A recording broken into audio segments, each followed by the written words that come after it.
हरेक देशको आफ्नै एउटा सिग्नेचर फिलोसोफी हुन्छ। जस्तै कि अमेरिकामा जस्ट डु इट छ, जापानमा काइजेन, तर नेपालमा हामीसँग एउटा अत्यन्त शक्तिशाली र गहिरो दर्शन छ, के गर्ने। यो दुई शब्दले नेपाली जीवनको लगभग हरेक समस्याको सामना गर्छ। आज हामी यसको गहिरो दार्शनिक विश्लेषण गर्नेछौँ। जब कुनै समस्या हुन्छ, जस्तै कि बिजुली गएको छ, पानी आएन, ट्राफिक जाम छ, नेताहरू भ्रष्ट छन्, नेपाली दिमागले तुरुन्तै प्रश्न गर्छ, के गर्ने? यो प्रश्नले समस्या समाधान गर्नुभन्दा पहिले नै स्वीकार गर्छ कि यो समस्या अब भाग्यको हिस्सा भयो।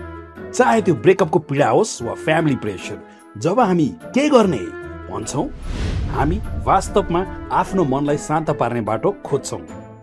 यो आत्मसंयमको कला हो जसले तिमीलाई तुरुन्तै शान्त बनाउँछ। के गर्ने को सबैभन्दा ठुलो उपाय भनेको समस्या समाधान गर्न ढिलो गर्नु। यो दर्शनले भन्छ कुनै पनि समस्यालाई त्यतिन्जेल पन्छाउनुहोस् जबसम्म त्यो समस्या पुरानो भएर आफै आउटडेटेड हुँदैन। ल्यापटप बिग्रियो, के गर्ने? ब्याङ्कको लोन बढ्यो, के गर्ने? केटीले रिप्लाई दिएन, के गर्ने? यो दर्शनले तिमीलाई अननेसेसरी स्ट्रेसबाट बचाउँछ।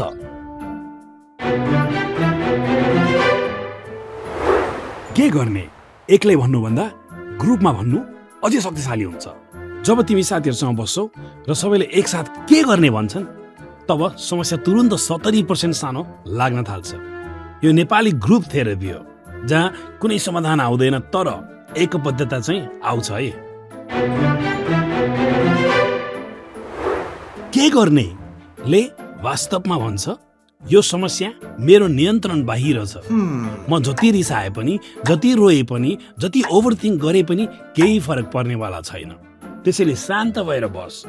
यो वास्तवमा एक प्रकारको सरेन्डर हो। एउटा कुरा याद राख्नुहोस्, के गर्ने एउटा आशा हो, तर जब हामी के गर्न सकिन्छ र भन्छौँ त्यहाँ चाहिँ पूर्ण निराश हुन्छ। त्यसैले सधैँ के गर्ने नै रोज्नुहोस्। हेर्नुहोस्, के गर्ने भनेको हार होइन, यो नेपाली जीवनको सर्भाइभल मेकानिजम हो। यो दर्शनले हामीलाई सिकाउँछ कि हरेक समस्या समाधान गर्नुपर्छ भने छैन, केही समस्याहरूसँग शान्तिपूर्वक बाँच्न पनि सिक्नुपर्छ। अर्को पटक जब तिमीलाई ठुलो कुनै समस्या आउँछ, आफैलाई सोध के गर्ने। सो गाइस, तिमीहरूको आफ्नो जीवनमा के गर्ने ले कसरी काम गर्छ, कमेन्टमा आफ्नो कथा सेयर गर्नुहोस्।